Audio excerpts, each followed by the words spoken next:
View 360 में क्या Ukraine के अनाज की बरामदात की बहाली की डील दुनिया को ग़ज़ाई बहरान से बचा सकेगी? म्यांमार से जान बचाकर भारत के ज़ेर इंतज़ाम कश्मीर में आकर आबाद होने वाले रोहिंग्या अब खौफ व हिरास का शिकार। मेरे बेटे और बहू को हीरानगर जेल में बंद किया है, और वो भी बगैर किसी वजह के। और पाकिस्तान फिल्म इंडस्ट्री की ज़बूं हाली, निस्फ सदी से पुराना कराची का कैप्री सिनेमा भी मुतासर। मेरे ब्रेक इवन में बहुत फ़र्क आ गया बिजली के खर्चे की वजह से।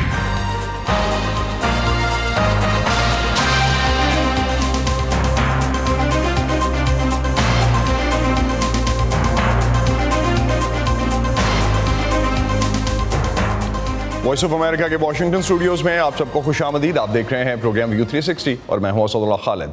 आज पाकिस्तान सुप्रीम कोर्ट में पंजाब असेंबली के डिप्टी स्पीकर की जुमे के रोज़ वज़ीर आला के इंतखाब से मुतालिक रूलिंग पर सुप्रीम कोर्ट में दायर दरख्वास्त पर समाअत हुई। हुकूमती इत्तेहाद ने समाअत के आगाज़ से पहले एक प्रेस कॉन्फ्रेंस करके फुल कोर्ट बनाने का मुतालबा दोहराया था, जिसे अपोजिशन ने अदालत पर दबाव डालने के मुतरादिफ करार दिया था। पंजाब के वज़ीर आला के इंतखाब के फैसले का सवाल इस वक्त सुप्रीम कोर्ट के सामने होने की वजह से इस्लामाबाद एक बार फिर सियासी हलचल का मरकज़ है। इस्लामाबाद में Asim Ali Rana voice of America की बाकी टीम के साथ इस हवाले से होने वाली डेवलपमेंट से आपको हमारी वेबसाइट्स और सोशल मीडिया प्लेटफॉर्म्स पर लम्हा बलम्हा बाखबर रख रहे हैं।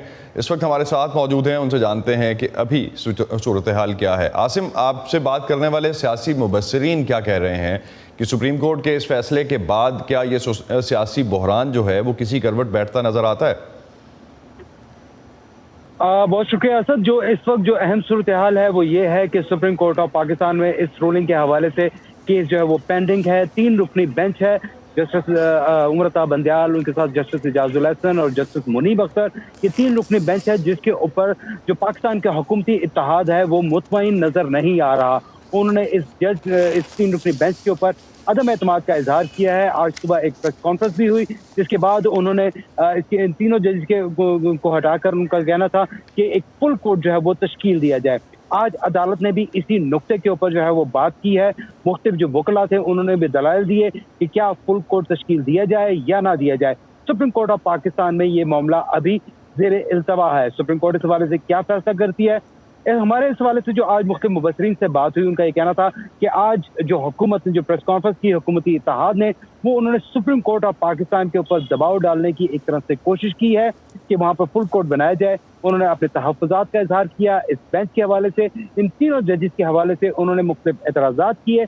अब अदालत के ऊपर मुनसर है कि क्या वो इन तमाम जो भी उनके ऊपर जो बात की गई है, जो उनके ऊपर तहफ़्फ़ुज़ात का इजहार किया गया है, उनको वो आया अहमियत देते हैं या नहीं देते, या यही 3 रुकनी बेंच जो है वो इस केस का फैसला करेगा। क्योंकि अभी इस केस में जो है बाकी तमाम समाअत होना बाकी है। जो अहम जो वकला थे वो आज तमाम का तमाम दिन सिर्फ इसी एक नुक्ते के ऊपर जो था वो बहस करते रहे कि आया फुल कोर्ट तश्कील दिया जाए या ना दिया जाए। लेकिन जो इस केस की एक्चुअल मेरिट्स थे उसके ऊपर अभी तक बात नहीं हुई। अली जफर जो कि पाकिस्तान तहरीक इंसाफ के वकील हैं, उन्होंने कहा था कि पिछले तकरीबन 25 साल के दौरान सिर्फ 3 से 4 बार जो है वो फुल कोर्ट तश्कील दिया गया है। इस केस में इसकी कतई जरूरत नहीं है, क्योंकि तमाम केसेस ऑलरेडी जो है वहाँ पर इसमें काफी सारे फैसले आ चुके हैं। पहले भी इस बारे से बात की जा सके 63A की तशरीह हो चुकी है, लिहाजा इसके ऊपर फुल कोर्ट बनाने की जरूरत नहीं है। बहुत शुक्रिया आसिम अली राना, आप हमें इस्लामाबाद से अपडेट कर रहे थे। आसिम से जब हम इस वक्त बात कर रहे हैं तो इसके 2 घंटे के बाद ये प्रोग्राम पाकिस्तान में जब ऑन एयर होगा, इस वक्त हम रिकॉर्ड चूँकि कर रहे हैं, तो जब ये पाकिस्तान में एयर हो रहा होगा तो तब तक शायद ये फैसला आ चुका होगा और इस पर बहस और जितने भी अपडेट्स हैं और जितने भी सियासी पॉइंट ऑफ व्यू हैं वो आपको हमारी वेबसाइट और इसके अलावा सोशल मीडिया प्लेटफॉर्म्स पर भी मिलते दिखे हैं। ऐसे में जब पाकिस्तान को सियासी अदम इस्तेहकाम का सामना है, वर्ल्ड फूड प्रोग्राम के सरबराह ने गुज़िश्ता हफ्ते एक ब्रीफिंग में अमरीकी अवामी नुमाइंदों को बताया कि रूस यूक्रेन जंग से अगले साल खुराक का एक ऐसा आलमी बहरान आ सकता है जैसा दुनिया ने पहले नहीं देखा होगा। वर्ल्ड फूड प्रोग्राम के चीफ डेविड बेजले के मुताबिक इस मुतवक्के बहरान के आसार अभी से पाकिस्तान समेत कई मुल्कों में अदम इस्तेहकाम की शक्ल में नजर आने लगे हैं। In 2007 and 8, when inflation and food pricing 2007 और 8 में जब खुराक की कीमतों में इजाफा हुआ तो हमने 48 ममालिक में बदअमनी, हंगामे और एहतजाजी मुजाहरे देखे। आज सूरत हाल कहीं ज़्यादा ख़राब है और हम पहले ही कई ममालिक में अदम इस्तेहकाम पैदा होता देख रहे हैं। हमने देखा श्रीलंका में क्या हुआ। माली, चाड, बर्किना फासो, हम कीनिया, पाकिस्तान, पेरू और इंडोनेशिया में भी एहतजाज और मुजाहरे देख रहे हैं और ये एक तवील फहरिस्त है। Go on and on. Pakistan में भी खुराक की कीमतों में इजाफा और हुकूमत की तरफ से 30 लाख टन गंदम दरामद करने का फैसला पाकिस्तान में गंदम और आटे की कीमतों को कंट्रोल रखने में कितना साजगार होगा और अक़वाम मुत्तहिदा का ये कहना कि खुराक का इंतहाई बहरान पैदा हो सकता है, पाकिस्तान इसके लिए कितना तैयार है। पाकिस्तान की सूरत हाल पर बात करते हैं। इस वक्त हमारे साथ मौजूद हैं वर्ल्ड फूड प्रोग्राम के पाकिस्तान के लिए कंट्री डायरेक्टर क्रिस के इस्लामाबाद से हमें ज्वाइन कर रहे हैं। Thank you Chris, thanks for joining us. When we are looking at Pakistan and a country like Pakistan where already over 20% of the population is undernourished actually, so what would a food crisis look like as one mentioned by a World Food Program chief? How do you think how it's going to pan in Pakistan? Well, we're already in a very challenging situation, as you've indicated. The government and the rest of the international community here, and particularly the food-based organizations of the United Nations and our partners, are monitoring it all very, very closely. The good news is that Pakistan is a major food producer. Although there are challenges to that, and certainly making sure that the food that is produced gets to on people's plates, Pakistan is fairly well cushioned relative to other countries that are experiencing similar types of difficulties.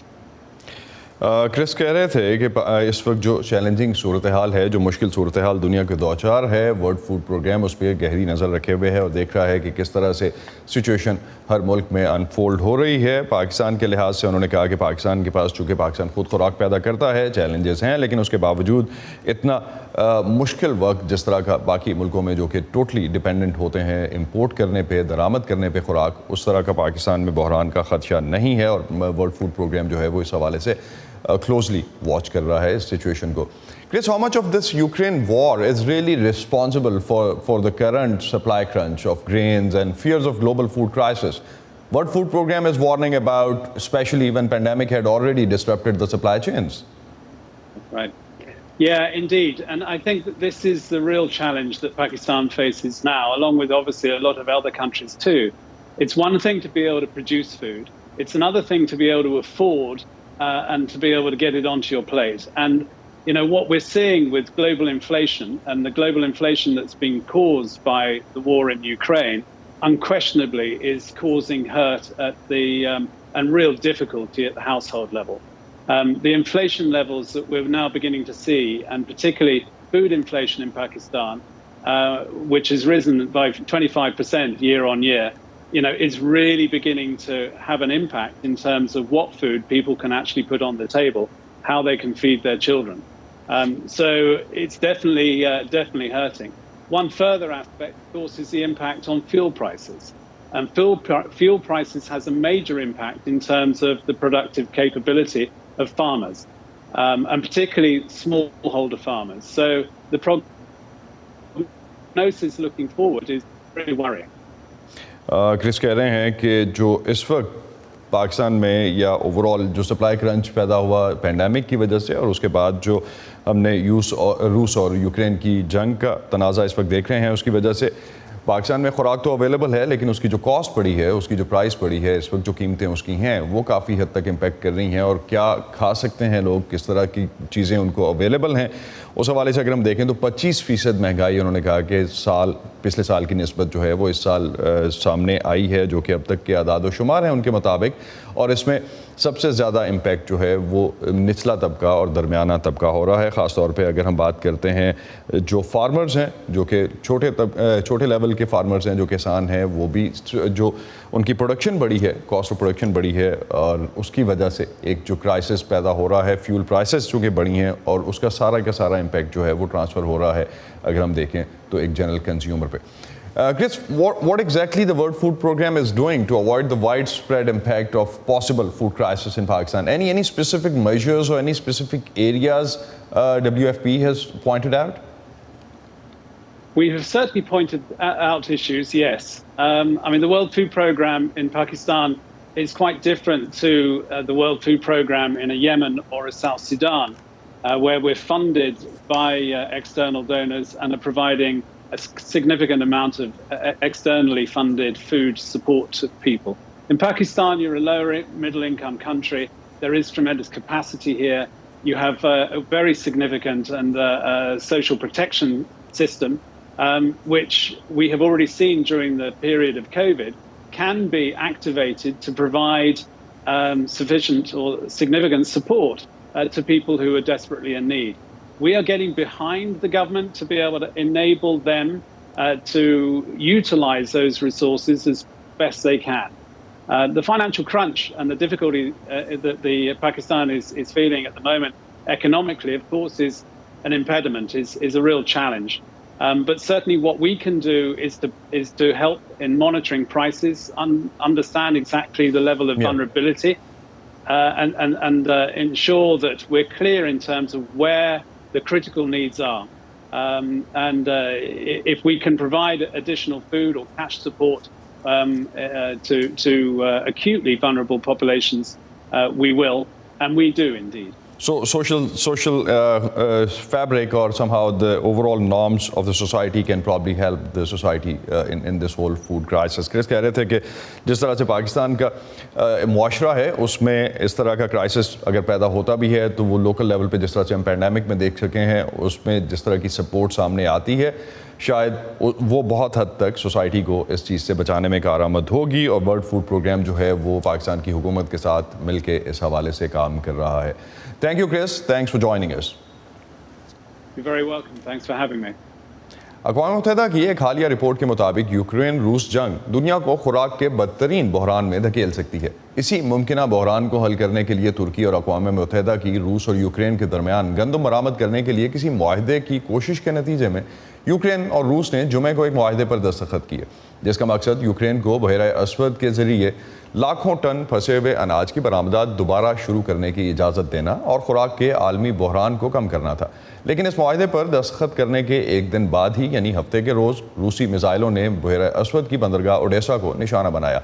Mona Kazim Shah हमें Texas से इस वक्त join कर रही हैं. उनसे इस मुआहदे और ताज़ा तरीन सूरत हाल के हवाले से मज़ीद बात करते हैं. मोना, पहले तो हमें ये बताइए कि मुआहदे में की फ़ीचर्स क्या हैं और गारंटीज़ क्या दी गई हैं बरामदात को यकीनी बनाने के लिए, कितनी पायदार हैं ये गारंटीज़?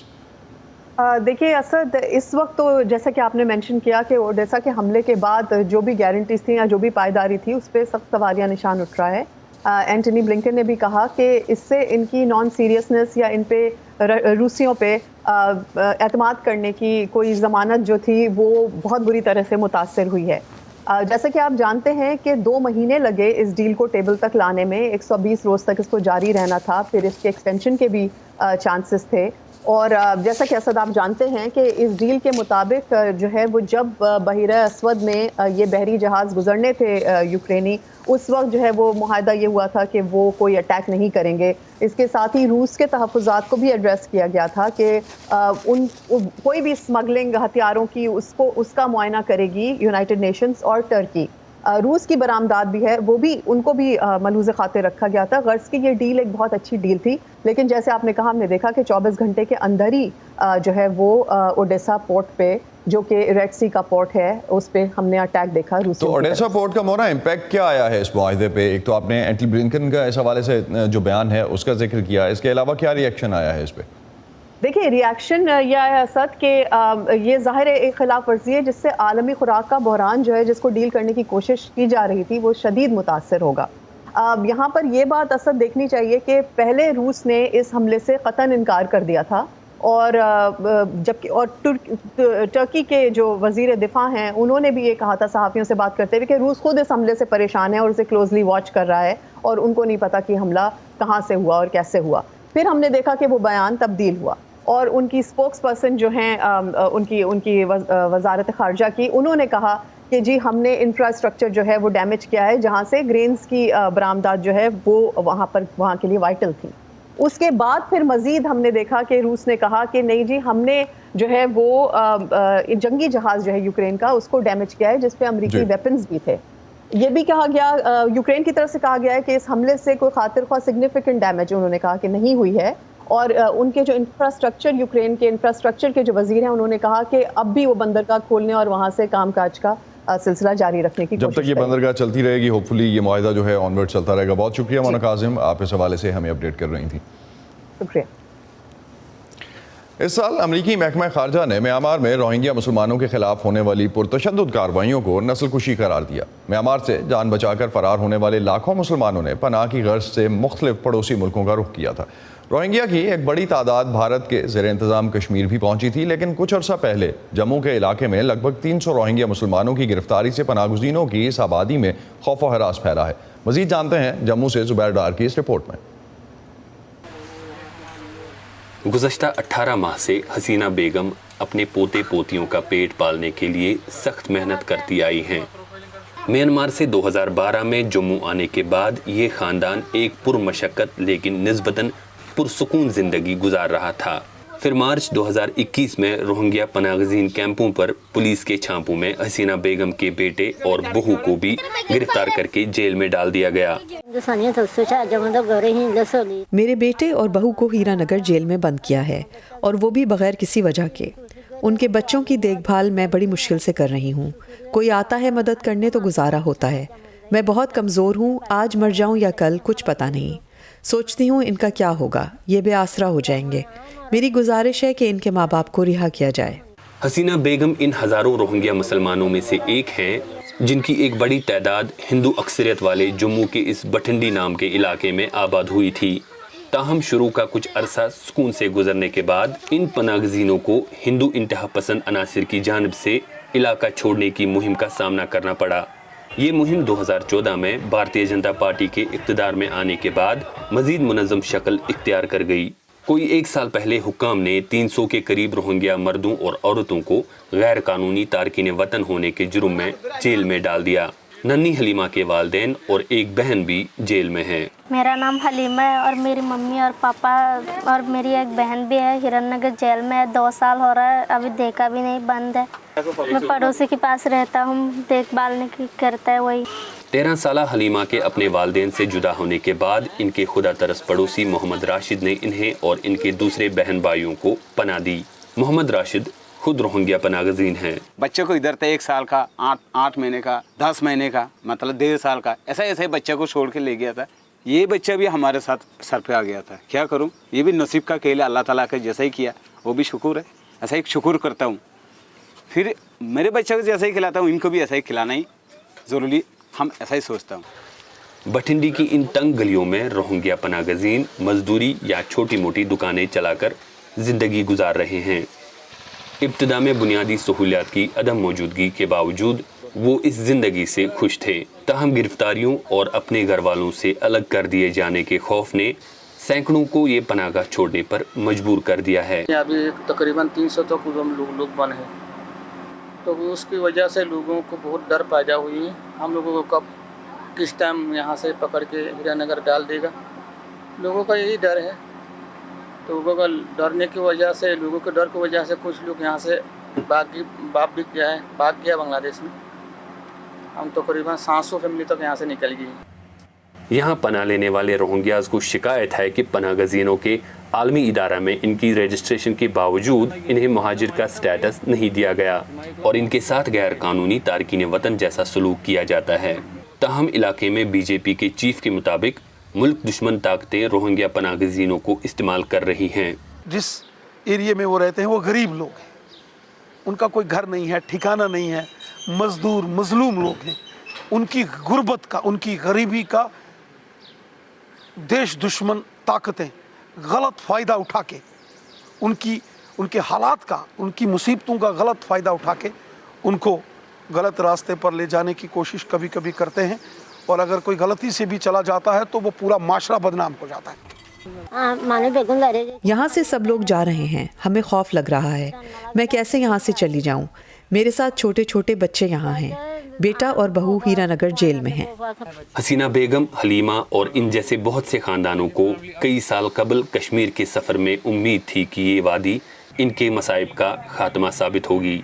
ताहम अब इनकी ये उम्मीद एक डरावने ख्वाब में बदल चुकी है, जिसमें इनको ये भी नहीं पता कि इनसे जुदा होने वाले इनके प्यारे इन्हें दोबारा कब मिलेंगे।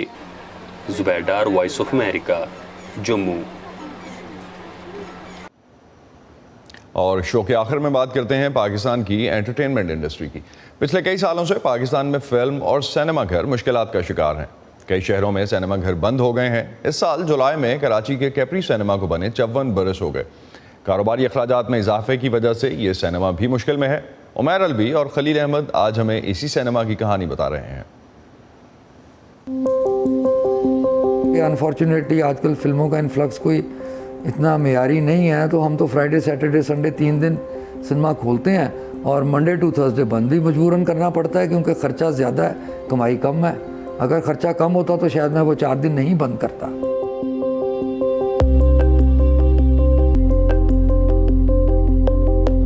जुलाई 1968 में ये ओपन हुआ था और उस ज़माने में हम और ये हमारी जो लाइन में दूसरे सिनेमाज थे सारे, वो प्राइम सिनेमाज यही समझे जाते थे और सारी बड़ी बड़ी फिल्में यहीं लगती थीं और 20-20, 30-30 हफ्ते चलती थी फिल्में। हम एक बड़ा सिनेमा है जिसकी 800 सीट की कैपेसिटी है और हम हर तबके के लोगों को इसमें कैटर करते हैं। उसके अंदर हमारे टिकट्स 200 रुपये से शुरू होते हैं और 500 रुपये पे ख़त्म हो जाते हैं। मल्टीप्लेक्स 500 के बाद शुरू होते हैं। जिस कैटेगरी को हम कैटर करते हैं वो मल्टीप्लेक्स नहीं कैटर कर सकती, तो चाहे वो 50 भी मल्टीप्लेक्स बन जाएं, मेरी जो आवाम है उन्होंने तो मेरे पास ही आना है, वो उन्होंने वहाँ अफोर्ड भी नहीं कर सकते, जा भी नहीं सकते। हमारे पास जो गैलरी है बेइंतहा फैमिलीज़ आती हैं और जब ईदें लगती हैं तो अगर 800 का हमारा कैपेसिटी है तो उसमें कम से कम 300 तो लेडीज़ और फैमिलीज़ होती हैं। दो चॉइसेस थी कि अब इसको बिज़नेस को वाइंड अप कर दिया जाए और कोई बिल्डिंग या कोई और चीज़ यहाँ बना ली जाए, लेकिन फिर फैसला किया कि नहीं, इसको हम वापस खड़ा करते हैं क्योंकि डैमेज थोड़ा कम था। लेकिन ये कम से मुराद ये नहीं है कि लाखों में रिफर्बिश हो गया, 2-3 करोड़ तो फिर भी लग गए थे। 2013 जनवरी में जब मैंने इसको ऑपरेशन इसका लिया तो फिर इसको कंप्लीट रेनोवेट किया, राइट फ्रॉम जेंट्स के, लेडीज़ के वॉशरूम्स, बड़ा जनरेटर, नई स्क्रीन, डिजिटल प्रोजेक्टर, नए स्पीकर्स, एयर कंडीशनर नया, तो जितना जो कुछ भी मियारी था इसको हमने करके फुल आजकल मॉडर्नाइज और स्टेट ऑफ द आर्ट भी कर दिया है। और इस वक्त कराची की जो सबसे बड़ी स्क्रीन है वो भी कैप्री सिनेमा में है। महंगाई बहुत है, ख़ास तौर पे बिजली। हमारा जो सिंगल लार्जेस्ट एक्सपेंस है वो बिजली है, जो मेरे स्टाफ सैलरी से भी ज़्यादा बिजली का बिल है महीने का। एक ज़माने में आप यकीन करेंगे हमारा बिजली का बिल 2-2.5 लाख रुपए पीक सीज़न में गर्मियों में आता था और अब वो बिल 9 लाख रुपए 10 लाख रुपए का हो गया। ये जो एक्सपेंस है ये हमें बेयर करना पड़ता है। जिसकी फ़िल्म होती है वो तो अपना शेयर ले जाता है, उसके शेयर में तो मुनाफे में या शेयर में तो फ़र्क नहीं आया, लेकिन मेरे ब्रेक इवन में बहुत फ़र्क आ गया है बिजली के ख़र्चे की वजह से।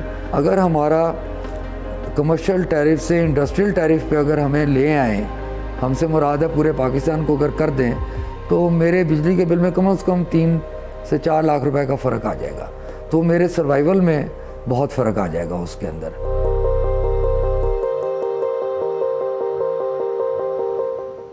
इस साल के वफाकी बजट में हमने देखा कि गवर्नमेंट ने फिल्म इंडस्ट्री को एक तो इंडस्ट्री का दर्जा दिया और उसके अलावा एक सर्टन पैकेज भी फिल्म इंडस्ट्री के लिए अनाउंस किया ताकि इस सनत को किसी न किसी तरह से सहारा दिया जा सके। इसमें मेडिकल इंश्योरेंस इंक्लूड की और इसके अलावा आर्टिस्ट फंड और कुछ और रिबेट्स भी फिल्म इंडस्ट्री को दिए गए। सो लेट्स सी कि ऑनवर्ड्स ये सिनेमा घर जो कि हमने पिछले कुछ सालों में कन्वर्ट होते हुए देखे सिनेमा घरों से डिफरेंट बिल्डिंग्स में, उनमें शायद फिल्में वापस बहाल हो सकें। इसी पे ख़त्म करते हैं आज का व्यू 360। स्टे सेफ और पाकिस्तान और खत्ते समेत दुनिया भर की अहम खबरों और दिलचस्प मालूमात के लिए आप आ सकते हैं हमारी वेबसाइट urduvoa.com पर। यह सारा कंटेंट आपको मिलेगा हमारे सोशल मीडिया प्लेटफॉर्म्स पर भी, facebook.com/VOA Urdu, यूट्यूब पर हमारा चैनल है VOA Urdu के नाम से और इंस्टाग्राम और ट्विटर पर हमारा हैंडल है @VOA Urdu। अब तक के लिए इतना ही। असदुल्लाह खालिद को इजाज़त दीजिए। खुदा हाफिज़।